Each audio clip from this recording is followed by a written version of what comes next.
Yo, what's up guys? This is Debarshi again, and welcome to this new vlog. Today we are going to talk about calculators. So as you guys probably know, the back to school season is coming up very shortly. Your kids are probably headed back to school, whether it be middle school, high school, or college. And believe it or not, a calculator is a very handy tool that is often neglected. And I will admit, it's overused. We do typically do math and resort to using a calculator more often than to using our heads. But a calculator can be good in certain situations if used properly. So it can be a handy tool. So typically you do not need a calculator as an elementary school student, and if you do, it's probably a 4-function calculator, and that too can be provided by a teacher. Now, when you get into middle school, you start having a few more intensive assignments. Not too rigorous, but for the most part, really intensive. For 6th and 7th grade, I highly recommend a scientific calculator. The typical model I use is the TI-3010 2S scientific calculator. There's also the TI-36X that's available. But this model specifically is used by my school, Dulles High School, I believe, and it's really great. It has basically everything a scientific calculator has. And it's got a few nice nifty shortcuts, like you have a pi button, which many scientific calculators, believe it or not, don't have. You have the E button, which again many scientific calculators don't have. It's really handy, and I love the notation too. It looks nice, and you have a squaring button too, which is really convenient. So at the end of the day, this is a great starting calculator, especially if you're in middle school. I heavily like it. There are some nice features out here, converting fractions to decimals and whatnot. It's a good calculator to start out with. So around 8th grade, there might be a chance that your kid will be entering algebra if he or she is one of those advanced students that skips 8th grade math, which is more common nowadays. So in algebra, I heavily recommend that you do get a graphing calculator. There are many options that are available nowadays. So the first one I want to show you is the TI-83 Plus. The TI-83 Plus came out in 1999. It has a reasonable amount of memory. It's very small, but remember, it has an LCD non-color display. This is old technology. It's monochrome. It's not that big of a deal. For the job, this is great. I am not used to the TI-83 because, to be honest, the TI-83 doesn't have the same scroll up function that the TI-84 have, which I will get to in a second. But at the end of the day, the TI-83 is basically like a slimmed down TI-84, and it is pretty nice. It's old. It's ancient, as you can probably tell, this black calculator. But hey, if you find a cheap one online, go ahead. I think that the con behind buying a TI-83 Plus right now would be that it is so old, like so outdated. The technology is virtually like ancient, almost gone. You will never really see a TI-84 used in a classroom unless that classroom is like low income setting. I don't know, but most of the schools that I have attended have all had newer calculators than this TI-83 here. But hey, if you are on a budget and you're looking for something like under $70, you can get this. And I'm pretty sure on Amazon it's even cheaper. So next up is the TI-84 Plus Silver Edition. Believe it or not, this was the first graphing calculator that I had. And I really like it. I'm not gonna lie, I really like it. It still is my favorite calculator, and I would recommend this to anyone. The TI-84 Plus Silver Edition came out at around 2004, but even to this day, it is, I would say it is the most commonly used graphing calculator in courses that I've seen. It's really intuitive. It builds on the interface of the TI-83, but now you can also scroll up like this, and you can enter values automatically from there. That's nice, but what's even cooler is that we have shortcut menus that you can maneuver your way through, and you don't get to do that on the TI-83. Currently, I'm using the TI-84 Plus Silver Edition. I heavily recommend that. I do not believe the TI-84 Plus, which is the non-Silver Edition model, has the same shortcuts that TI-84 Plus Silver Edition has. So I recommend the Silver Edition. It is actually pretty cheap nowadays. Look on Amazon, you can get basically anything cheap on Amazon. This, by the way, is a non-color TI-84 Plus Silver Edition, the original TI-84 Plus Silver Edition.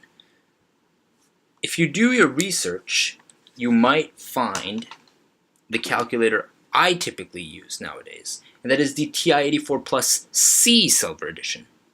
The TI-84 Plus C Silver Edition is basically the TI-84 Plus Silver Edition with a color display. Look at that. Isn't that beautiful? You can add background images to this. You can basically do everything that the TI-84 Plus Silver Edition can do. At the end of the day, I really like it because it retains the keys of the original Silver Edition that have these dimpled in them. And they're very tactile, they're very easy to press, and the click is very satisfying. I like that about this device. I don't get the same feeling about the TI-83 Plus. They're kind of flat and a little mushy, but I really like the fact that I can upgrade to a colored screen, but at the same time retain that familiar interface along with the familiar hardware buttons that feel just so satisfying. Trust me, after using the TI-84 and the TI-84 Plus Silver Edition, you will not want to change your calculator in terms of the hardware. There is nothing, no calculator that I have used that feels as satisfying, as this TI-84. When I press a button on this TI-84, for some reason it feels really easy and just so fun. I can't say the same thing about my other calculators, like my 83 over here. The last recommendation I'm going to make, but certainly not least, is the TI-84. The TI-NSPIRE, or more properly, the TI-NSPIRE CX. So, about in 2007, they came up with the TI-NSPIRE, which is the non-colored monochrome version of this. That was interesting, but then a few years later, they came up with TI-NSPIRE CX. Chances are Some of you guys might have teachers or professors or whatnot who use this calculator. I have mixed feelings about it, which is why I still use the TI-84 Plus Silver Edition to this day instead of this. My first gripe about the TI-NSPIRE CX is that the keys are so small. Look at this. Look at these keys right here and compare them to this right here. The TI-84 Plus C Silver Edition, or the TI-84 or whatever, have large keys that are easily pressable. They're very tactile. The TI-NSPIRE CX, in contrast, has extremely small keys. And they're kind of cluttered. It looks more like a computer keyboard smushed into a small area. Doesn't look very nice. Plus, when you press the buttons, it doesn't feel as satisfying. It doesn't go in too deep. There isn't much travel. And that's kind of unfortunate. Sadly, that's not where my gripes end. When you turn on the calculator, you get this weird color interface. And it looks nice at first. But then you quickly realize that there are so many different applications on this device. Like right here, it looks a little bit like Microsoft Excel, don't you think? And while some people might like this, I don't. I begin to start feeling like I'm using a desktop computer instead of a calculator. It feels like I'm using a desktop computer in a smushed 3-inch interface, and that sucks. There are so many different menus, so many different options available here, and some people might like that. But for the new user, it can be really, really cumbersome. And that's why I try to stay out of using this TI-NSPIRE, because I've used it. In high school, senior year, my teacher basically got us to buy TI-NSPIRE CXs. Our class ran on that calculator, and we were in Calculus BC at the time. The calculator was nice, but it was so complicated to use. Which is why I just don't rely on it anymore. There's too many menus, too many points of error, and you have to really learn your way around this operating system. It is not something you will learn in one day. However, I will say this. More schools are updating to the TI-NSPIRE technology. So if your teachers teach with an NSPIRE and you feel that you want to keep up with your teachers and not have to go through the hassle of interpreting actions on a TI-NSPIRE onto, say, an 84 or an 83, then you can go ahead and buy this device. It is not a bad device. It's actually pretty neat. I kind of wish that they made this with these tactile buttons with the TI-84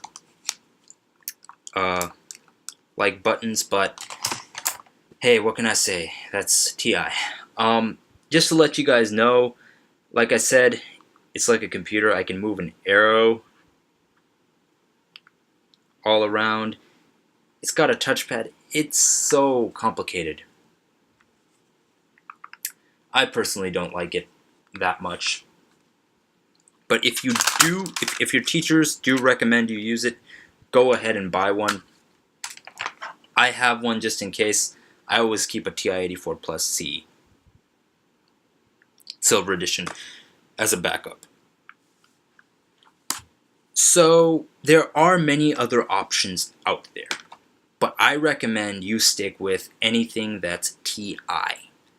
Most schools that I've seen use TI as a standard. I haven't seen any school that uses a Casio, any school that uses Fujitsu or something like that, or any other calculator brand.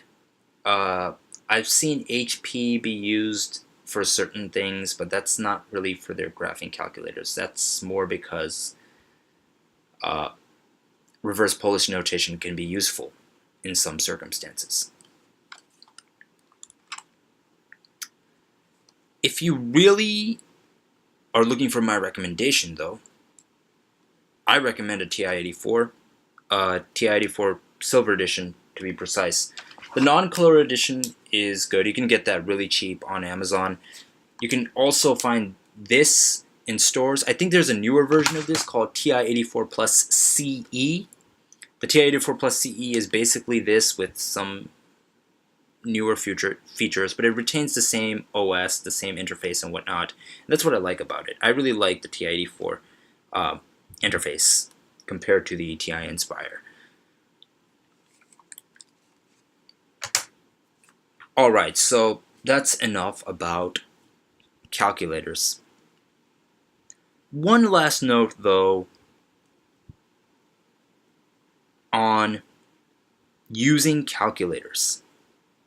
I think many kids rely on their calculators so much, and I don't fully blame them. A lot of our math courses are actually very calculator friendly in middle school or high school. In high school, I virtually survived on this. They gave us so much homework, especially in AP courses. They give you so much homework that this is almost a necessity.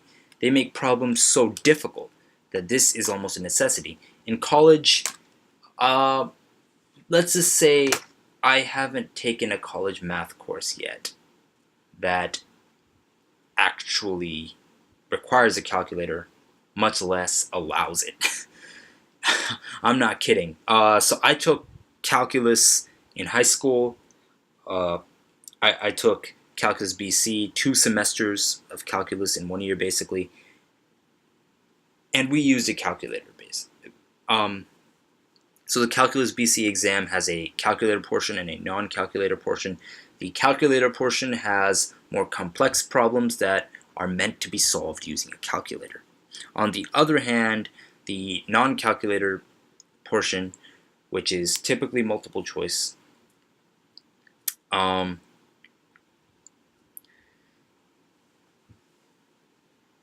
is much easier and are less complex problems. In college, however, they keep the numbers pretty small in tests. In homework, that might be different. So for homework, a calculator, whether it be graphing or scientific, is good. But at the end of the day, use your calculators liberally. If you can do something without your calculator, do it.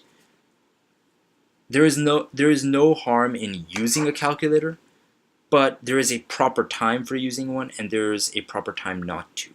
When we rely on these devices too much, we stop learning, and we basically become handicapped. Our calculators are meant to make numbers easier to crunch. They're not meant to solve every single problem for us, or they're not really meant as shortcuts to learning. We need to learn the material and master it, and use our calculators not to master it or help master it, but to just help solve the problems that are necessary to show mastery in content, in certain content. That's really all I have to say about this. Again, I recommend this calculator, the TI-84 Plus C Silver Edition, or the TI-84 Plus CE is also available. There are many other different models that are available. Do make sure that these calculators are admissible on the on the SAT or the ACT. All the calculators I've shown you today, the TI-84, the TI-83, the TI-84 Plus C, and the TI-NSPIRE, they're all admissible on the SAT and the ACT, with the exception of the CAS version of this, which stands for Computer Algebra System. The CAS version of the TI-NSPIRE CX is actually not admissible in standardized tests, or like a few of them, I don't think. Try to get one that suits your needs. That's all I've got to say. Thank you very much. This is Debarshi. Peace.